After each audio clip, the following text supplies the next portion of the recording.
दोस्तों, 2024 में नवरात्रि 9 अप्रैल दिन मंगलवार से लेकर 17 अप्रैल बुधवार को समाप्त होंगे।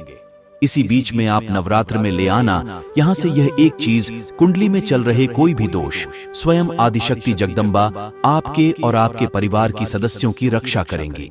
रोडपति भी होंगे करोड़पति, हम स्वयं भी लेकर आते हैं ये एक चीज।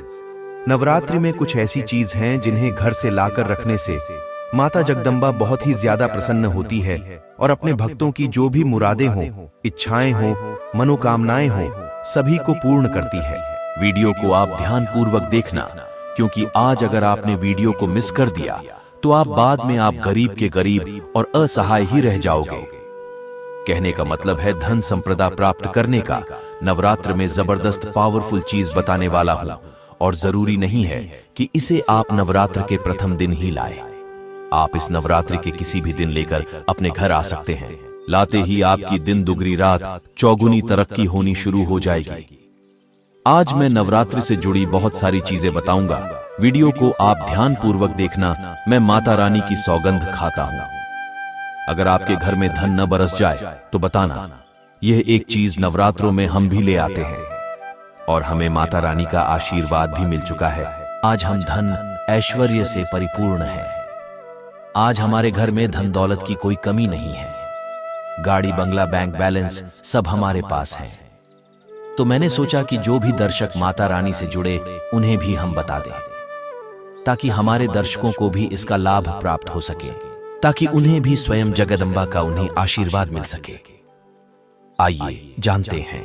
दोस्तों, मैं हर दिन बोलता हूं माता रानी की जो सेविका होती है हमारे घर के द्वार पर 9 दिनों तक आती है।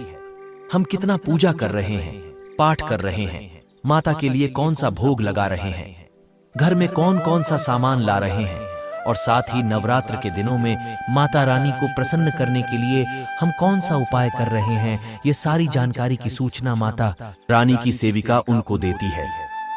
जी हाँ, आपने देखा होगा, जो लोग गांव में ग्रामीण इलाके से होंगे या शहर के होंगे, आपने जरूर देखा होगा जो मुख्य मंदिर होता है माता रानी का, या फिर जो लोग ग्रामीण इलाकों में रहते हैं, वे सभी लोग आपस में ही सामाजिक स्तर पर एक प्रकार से माता रानी की मूर्ति की स्थापना करते हैं।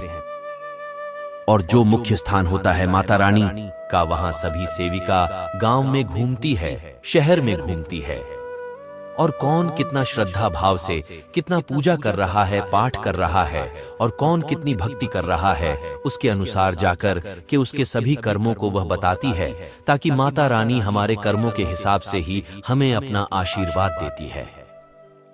माता रानी हमारे घर हमारे कर्मों को देखकर ही आती है, और स्वयं आदिशक्ति जगदम्बा हमें अपना आशीर्वाद देती है, हमें ज्ञान देती है, बल देती है, और समस्त इच्छाओं को पूर्ण करती है। इसीलिए कहा गया है कि नवरात्रि के समय में हमें सोना नहीं चाहिए। नवरात्रि के दिनों में हमें भूलकर भी घर में मांस, मछली, मदिरा, यहाँ तक कि लहसुन प्याज तक को नहीं खाना चाहिए। तामसिक चीजों का परित्याग कर देना चाहिए और सात्विक भोजन करना चाहिए। आइए जानते हैं कि नवरात्रि के दिनों में कहाँ का राख लाना चाहिए और उसे कहाँ रखकर इस मंत्र को बोलना चाहिए, जिससे हमारे घर में अन्य धन की बढ़ोतरी हो, संतानों की उन्नति हो। सारी जानकारी इस वीडियो में हम जानेंगे। तो चलिए, मैं आप लोगों को बताना चाहूंगा कि यह बहुत पुराना टोटका है। ये कहे कि उपाय है, इसका उल्लेख वेदों में भी किया गया है। बहुत कम ही लोग जानते हैं इसके बारे में, लेकिन जो जानते हैं वह मालामाल हो जाते हैं, वह शक्तियां अर्जित कर लेते हैं, और कड़े क्यों ना, उनको साक्षात मां जगदम्बा उसे प्रसन्न होकर उसकी समस्त इच्छाओं को पूर्ण करती है। मैंने स्वयं किया है, और माता रानी ने मेरी इच्छा से बढ़कर मुझे दिया है। आज मैं जो भी हूं वह सब माता रानी की कृपा से मुझे मिला है। जो भी मनुष्य नवरात्र के दिनों में गुप्त रूप से यहाँ से राख को लाकर घर के इस कोण में रख दें और इस मंत्र का 21 बार उच्चारण करें, उसके जीवन में चल रही सभी प्रकार के दोष, चाहे कुंडली दोष हो, राहु दोष हो, या फिर कहे कि शनि की 7.5 ही क्यों ना चल रही हो, सब समाप्त हो जाएगी। क्योंकि जिसके सर पर आदिशक्ति का हाथ हो, उसका कौन बाल बांका कर सकता है। उसका तो चारों तरफ जय जयकार होने से कोई नहीं रोक सकता। वह जो चाहेगा उसे सब मिलेगा। मैं तो कहूंगा कि एक बार विश्वास के साथ इस उपाय को करके देखो, तुम्हारा दुर्भाग्य भाग सौभाग्य में ना बदल जाए तो कहना। दोस्तों, आपने सुना होगा जो बड़े बड़े तांत्रिक, अघोरी, यहाँ तक कि भविष्य देखने वाले बड़े बड़े संत और जानकार जो होते हैं, वे सब अपनी सिद्धि को नवरात्र में ही जागृत करते हैं। वे सब शक्ति पावर और अपनी समस्त इच्छाएं नवरात्रि में ही सिद्ध करते हैं। नवरात्रि ऐसा पर्व है जो मात्र उपाय और मंत्र से मात्र 9 दिनों में आप सब कुछ पा सकते हैं। धन, पावर, ऐश्वर्य, प्रॉपर्टी, बैंक बैलेंस, यहाँ तक कि बल बुद्धि सब कुछ पा सकते हैं आप। मेरा तो कहना है एक बार नवरात्र में इस उपाय को करके देखो। रंक से राजा ना बन जाओ तो कहना। तो चलिए जानते हैं कि आपको करना क्या है। हिंदू धर्म में प्राचीन काल से ही कहा गया है, जो देवी का शक्तिपीठ मंदिर या कहे कि माता का जागृत मंदिर जो होता है, वहां माता को रोज धूप दिखाई जाती है, वहां हवन होते हैं। आप सभी ने सुना होगा कि हवन क्यों कराए जाते हैं? सुख शांति के लिए। मानो उस हवन में कितनी ज्यादा पॉजिटिव एनर्जी होती है जो राख में बदल जाती है, वह राख सिद्ध हो जाती है। आपने देखा भी होगा कि पहले की दादी नानी सब कोई भी मंदिर हमें ले जाती थी तो मंदिर की जली हुई धूप की राख को हमें टीका लगा देती थी ताकि हमारे ऊपर कोई संकट ना आए। उन्हें शायद कम ही जानकारी थी, फिर भी वह जानती थी कि राख में इतनी ज्यादा एनर्जी होती है कि वह हमारी रक्षा करती है।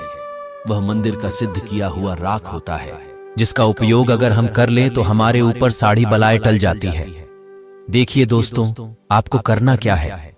संध्या के समय आपको मंदिर जाना है, कोई भी माता रानी का मंदिर जो जागृत हो, और एक नए एक रंग के कपड़ा में उसे राख को ले लेना है और उसे मोड़कर हाथों में अच्छे से पकड़ ले और माता रानी के चौखट पर माथा टेक और अपनी सारी इच्छाएं, मनोकामनाएं माता को बता दे और माता को प्रणाम करके अपने घर चले आए। ध्यान रहे आपको बीच में नहीं रुकना है और उसे आप अपने मंदिर के ईशान कोण में माता रानी के पास रख दे और उसे राख में 9 लौंग, एक सिक्का भी उसके अंदर रख दे। उसे एक अस्थाई जगह पर रखें, उसे 24 घंटे के लिए बिल्कुल भी ना हिलाए। उसे अब धूप दिखाएं और 21 बार इस मंत्र का जाप करें। मंत्र कुछ इस प्रकार है। या देवी सर्वभूतेषु वृत्ति रूपेण संस्थिता नमस्तस्ये नमस्तस्ये नमस्तस्ये नमो नमः। इस मंत्र को आपको तुलसी की माला से 21 बार पढ़ना है और मां दुर्गा से प्रार्थना करना है आपके सारे संकट, सारे कष्ट का मां निवारण करें और आपकी मनोकामनाओं को पूर्ण करें और अपना आशीर्वाद सदैव आपके ऊपर बनाए रखें और क्षमा याचना करके वहां से उठ जाना है। और 24 घंटे होने के बाद उसे राख वाले पोटली को उठाकर अपने घर की तिजोरी में रख दे। और जब भी कोई आप शुभ काम करने जा रहे हो, कोई प्रॉपर्टी डील, कोर्ट कचहरी या कोई एग्जाम देने जा रहे हैं, उस राख का टीका आपको लगा लेना। देखना, ऐसा करने से आपका सब मंगल ही मंगल होने लगेगा। आपकी समस्त प्रकार की इच्छाएं पूरी होगी। माता रानी का आशीर्वाद सदैव आपके ऊपर बना रहेगा।